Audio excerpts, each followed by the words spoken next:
अस्सलाम वालेकुम। आज के सच के साथ मैं हूं वसीम अब्बासी। आज मैं काफ़ी दिनों के बाद आपसे मुखातिब हूँ। एक करीबी अजीज़ की डेथ की वजह से फैमिली में आपसे मुखातिब नहीं हो सका। अल्लाह ताला उनकी मग़फ़िरत फरमाए। मेरी खुश दामन का इंतकाल हो गया था गुज़श्ता एतवार को। अल्लाह ताला उनकी मग़फ़िरत फरमाए। आपसे भी दुआओं की दरख्वास्त है। आज की जो ख़बर है वो बड़ी अहम ख़बर है और बहुत अरसे से मुझे इस ख़बर का इंतज़ार था कि जस्टिस शौकत अजीज़ सिद्दीकी जो इस्लामाबाद हाई कोर्ट के फॉर्मर जज थे, साबिक जज थे, जिनको बरतरफ कर दिया गया था 2018 में, आज उनको दोबारा से बहाल कर दिया गया है और वो सुरखरू हो गए हैं। और मुझे पहले दिन से यकीन था, और ये मैं जस्टिस साहब को कई दफ़ा कह चुका था जब वो बरतरफ हुए थे। सबसे पहले ये ख़बर मैंने ब्रेक की थी जियो पे, और मैं उनके घर से जाके वो लेके आया था जो उनकी बरतरफी का ऑर्डर था, जो रेफरेंस फाइल हुआ था इनके ख़िलाफ़, और वो जो सुप्रीम जुडिशल काउंसिल ने फ़ैसला दिया था, और वो मैंने सबसे पहले ब्रेक किया था जियो पे और बाकी जगहों पे चला था वो। तो उस दिन ही मैंने उनको कहा था कि अल्लाह आपको ज़रूर सुरखरू करेगा, क्योंकि आप सच पर खड़े हैं और हक़ की बात आपने की है। बहुत मुश्किल बात थी जो उन्होंने की थी, बहुत मुश्किल सच था जो उन्होंने बोला था, बहुत बड़ी कुर्बानी थी जो उन्होंने दी थी, और अल्लाह ने उनको सुरखरू किया। और उनको पूरा यकीन था उस दिन से, और वो कभी भी रिग्रेट नहीं करते थे। हमारी मुलाकातें बाद में भी बहुत ज़्यादा होती रही हैं, और उन्होंने कभी रिग्रेट नहीं किया कि उन्होंने ये बात क्यों कही, जिसकी वजह से शोर शॉर्ट वो chief justice of Islamabad high court बनने जा रहे थे, मगर वो नहीं बने। और उन्हें ऐसी बात की जो आज तक तारीख में किसी जज ने नहीं की थी। और उन्हें क्या कहा था ये आज आपको बताऊंगा, और वो कौन है जस्टिस शौकत अजीज़ सिद्दीकी, इस हवाले से बात होगी। सबसे पहले तो ये खबर खुशी की आपको सुनाऊं कि जी सुप्रीम कोर्ट के 5 रुकनी बेंच ने, जस्टिस काजी फायज़ इसा की सबराई में जो बेंच था, उसने उनकी बरतरफी को कालेदम करार दे दिया है और उनको बहाल कर दिया है। लेकिन चूँकि वो कुछ अर्सा कबल ही रिटायर हो चुके थे, जो उनकी रिटायरमेंट की मियाद थी वो यानी उम्र थी वो पूरी हो चुकी थी, इसलिए वो यानी जज के तौर पे काम तो नहीं करेंगे, लेकिन बतौर रिटायर्ड जज उनको जो मराहत हैं वो सारी मिलेंगी, पेंशन मिलेगी, जो उनकी इज़्ज़त है वो रिस्टोर हुई है, और ये बहुत बड़ी बात है। उनको वही चाहिए थी कि वो उनकी इज़्ज़त बहाल हुई है और उनको अल्लाह ने सुरखरू किया है। तो 5 रुकनी जो सुप्रीम कोर्ट का बेंच था, आज उसने फैसला दिया है, और उसकी सरबराही जो है वो चीफ जस्टिस काजी फायज़ करे थे, जस्टिस अमीन उद्दीन उसमें शामिल थे, जस्टिस जमाल मंदोखेल थे, जस्टिस हसन रिजवी, जस्टिस इरफान सादत, ये तमाम बेंचेस थे। और इसने ये 23 जनवरी 2024 को समाअत मुकम्मल करके फ़ैसला महफूज कर लिया था। आज महफूज फ़ैसला जुमे के मुबारक दिन पर सुनाया गया है। जस्टिस शौकत अजीज़ सिद्दीकी को अक्टूबर 2018 में इलेक्शन जब हो रहे थे, आपको पता है, उस वक्त उनके ओहदे से बरतरफ कर दिया गया था, जिसके खिलाफ उन्होंने आर्टिकल 148(3) के तहत दरखास्तें दायर की थी। जो फैसला हुआ है सुप्रीम कोर्ट का, उस फैसले में कहा गया है कि केस ताख़ीर से मुकर्रर होने की वजह से शौकत अजीज़ सिद्दीकी की उम्र जो 62 साल है वो पूरी हो चुकी है, और उम्र पूरी होने की वजह से शौकत अजीज़ सिद्दीकी ओहदे पर बहाल नहीं हो सकते। ताहम वो बहाल तस्वर किए जा रहे हैं, जैसे कि वो उनको पेंशन मिलेगी और उनको जस्टिस पुकारा जाएगा। उनको जस्टिस पुकारा भी नहीं जा सकता था, क्योंकि वो जज ही नहीं रहे थे जो फैसला आया था, और जस्टिस साकिब निसार जैसे शख्स ने फैसला दिया था। अब मैं उनके बारे में क्या कहूँ, उनके बारे में मेरे पास कोई अच्छे अल्फाज नहीं हैं। वो इस्तेमाल हुए थे और उन्होंने जनाब ऐसे ऐसे फ़ैसले किए थे, लोहे के चने किसी को बना दिया, किसी के बर्तन खड़का दिए, किसी को बेइज्जती कर दी, किसी की तज़हीक कर दी, और इंतहाई बेइंसाफ़ी पर मबनी एक काला दौर उनका था। और उस दौर का एक और फ़ैसला तारीख़ के कूड़ेदान में चला गया है। और जैसे फ़ायज़ ईसा इस लिहाज से सुरखरू हुए हैं, उन्होंने 2-3 फ़ैसले जो किए हैं वो याद रखे जाएंगे। कुछ मतनाज़ा फ़ैसले भी हैं, ज़ाहिर है बल्ले के निशान वाला फ़ैसला मैं समझता हूँ उनका गलत फ़ैसला है, सही फ़ैसला नहीं था, उसमें बेइंसाफ़ी हुई है। लेकिन जो फ़ैसले उनके सही रहे हैं, भुट्टो के हवाले से फ़ैसला उन्होंने किया, मुशर्रफ के हवाले से फ़ैसला किया, और आज ये तीसरा बड़ा फ़ैसला उन्होंने किया, और जिससे दिल खुश हो गया और बड़ा इंसाफ बहाल हुआ है, और बिल्कुल सही हक़ पर मबनी फ़ैसला है मैं समझता हूँ, और मैं इससे बड़ा खुश हुआ हूँ आज। जनाब सुप्रीम कोर्ट का फ़ैसला जो है वो, उसमें कहा गया कि उन्हें रिटायर्ड जज तस्वर किया जाएगा, और उसमें तमाम मराहत उनको दी जाएंगी।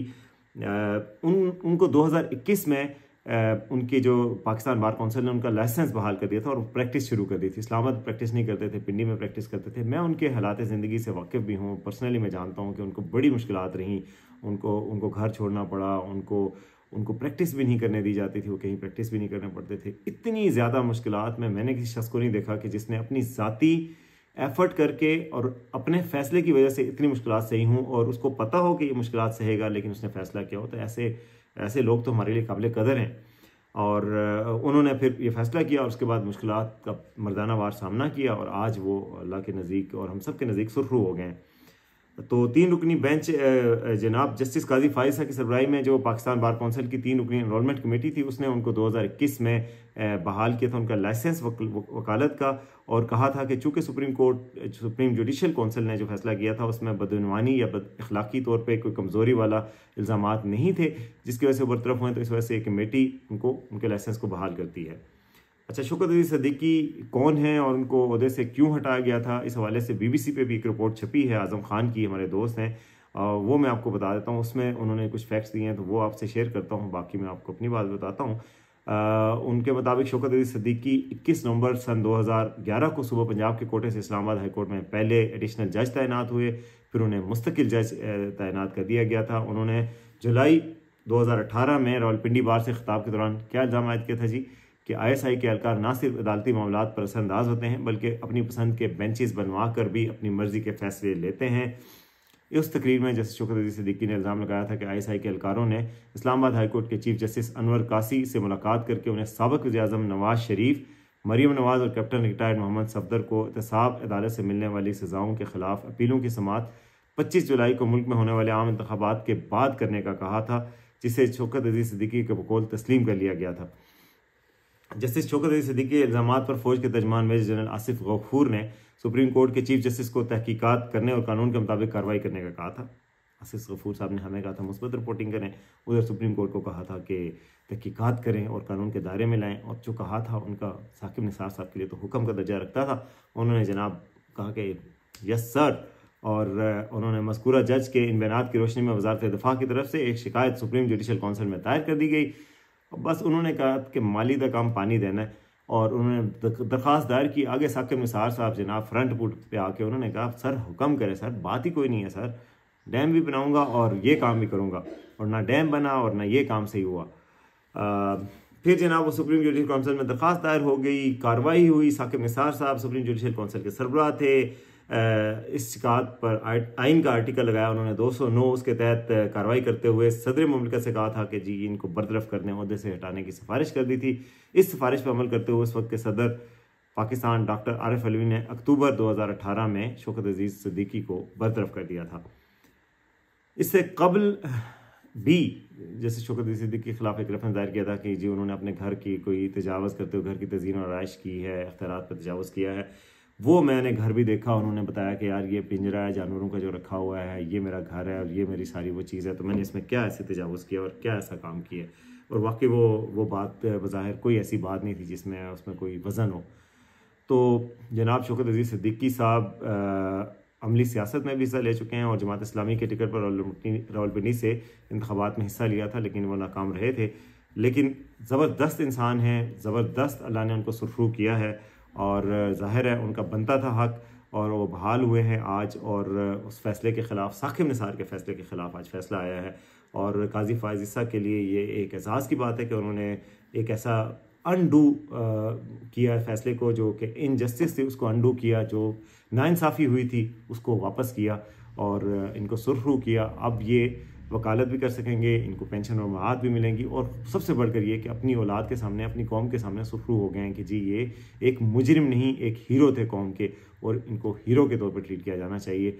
और इन्होंने जनाब वो फिक्रा भी कहा था कि जनरल फैज़ इनके पास आए और उनको कहा कि अगर आपने हमारे यानी ज़मानत दे दी नवाज शरीफ को, तो क्या होगा, हमारी 2 साल की मेहनत ज़ाया हो जाएगी। तो उन्होंने कहा जी 2 साल की मेहनत, यानी 2 साल मेहनत करके जनाब एक मुंतखब वज़ीर-ए-आज़म को गिराने की कोशिश की गई थी, तो ये 2 साल की मेहनत ज़ाया होगी। जस्टिस साहब अगर आप ना मान जाएं तो आप चीफ जस्टिस हैं इस्लामाबाद हाई कोर्ट के, ना माने तो आपके फिर नताइज ज़ाहिर है जो सामने थे वो नताइज निकले, और नताइज ये निकले कि जनाब इनको फारिग कर दिया गया। ना सिर्फ ये फारिग कर दिया गया, इनका नाम लेना बंद कर दिया गया था, TV पे इनका नाम नहीं लोग लेते थे, इनको एक विलन के तौर पे पेश किया गया माशरे में। फिर इसके बाद इनका लाइसेंस बार काउंसिल का भी ख़त्म कर दिया गया, ना ये प्रैक्टिस कर सकते थे, ना ये कुछ और कर सकते थे। तो बिल्कुल इनको ना हाथ पाँव बांध कर एक किस्म का फाइनेंशियली अपाहज कर दिया गया।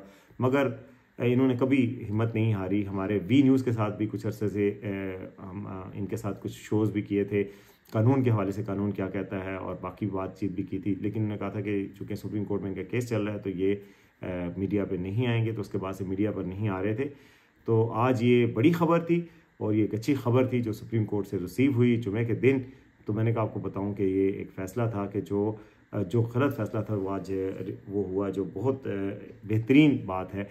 और आज जो है वो सुरखरू हैं। अब देखते हैं कि आगे इनका क्या कोर्स ऑफ एक्शन होता है, वो आगे कौन सा करियर चूज़ करते हैं और आगे क्या फ़ैसले करते हैं, आगे क्या बातचीत करते हैं मीडिया से। उम्मीद है कि जल्द ही वो मंदिर आम पर आकर कुछ और भी बात करेंगे। मुबारकबाद तो हम तक पहुंचा दी है और ट्रूली एक गुड डिसीजन है जो सुप्रीम कोर्ट की तरफ से आया है। अब तक के लिए इतना ही। देखते रहिए आज का सच।